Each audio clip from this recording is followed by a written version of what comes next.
Hello दोस्तों, आज हम लोग देखने जा रहे हैं द लॉ ऑफ कांस्टेंट, या इसी को हम लोग बोलते हैं लॉ ऑफ डेफिनेट प्रोपोर्शन भी।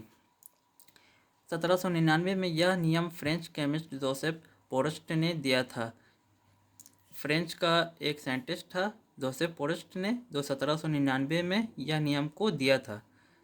केमिकल कंपाउंड उन एलिमेंट से बने होते हैं जो मास के अनुसार एक फिक्स्ड रेशियो में मौजूद होते हैं, भले ही उनका स्रोत या तैयारी की विधि कुछ भी हो या कहीं से भी हो।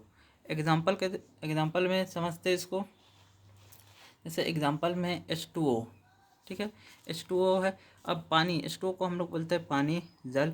अब पानी कहीं का भी हो, समुंदर का पानी हो, बारिश का पानी हो, नल का पानी हो, या डिफरेंट डिफरेंट स्टेट का पानी हो, सब में कौन सा एलिमेंट पाया जाएगा? हाइड्रोजन और ऑक्सीजन। अब हाइड्रोजन का मोलर मास होता है 2, ऑक्सीजन का मोलर मास होता है 16। वैसे ही बारिश का पानी में भी हाइड्रोजन का मोलर मास 2 होगा और ऑक्सीजन का मोलर मास 16 होगा। नल का पानी में भी हाइड्रोजन का मोलर मास 2 होगा और ऑक्सीजन का भी 16 होगा। अब डिफरेंट स्टेट जैसे दिल्ली का भी वही होगा, 2:16 या 2:16, या कहीं का भी स्टेट हो जैसे यूपी का हो, उसका भी होगा 2:16 या 2:16। जब इसको हम लोग और सिंप्लीफाई करेंगे तो क्या हो जाएगा? 1:8, यानी 1:8। सबका सेम होगा। यही द लॉ ऑफ कांस्टेंट में बोला गया है, या डेफिनेट प्रोपोर्शन में बोला गया है। अब इसी पर एक बेस्ट क्वेश्चन करते हैं, जो हम लोग का होगा क्वेश्चन नंबर 25।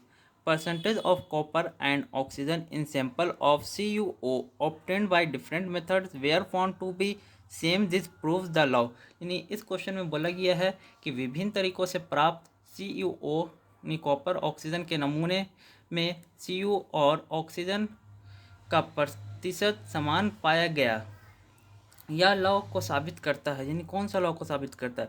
मल्टीपल प्रोपोर्शन को साबित करता है? नहीं। रेसिप्रोकल को साबित करता है? नहीं।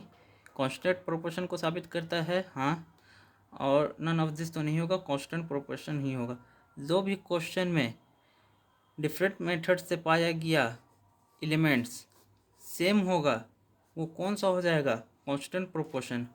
और law of conservation of mass में हम लोग क्या पढ़े थे? उसमें केमिकल रिएक्शन का मास कंजर्व्ड रहेगा।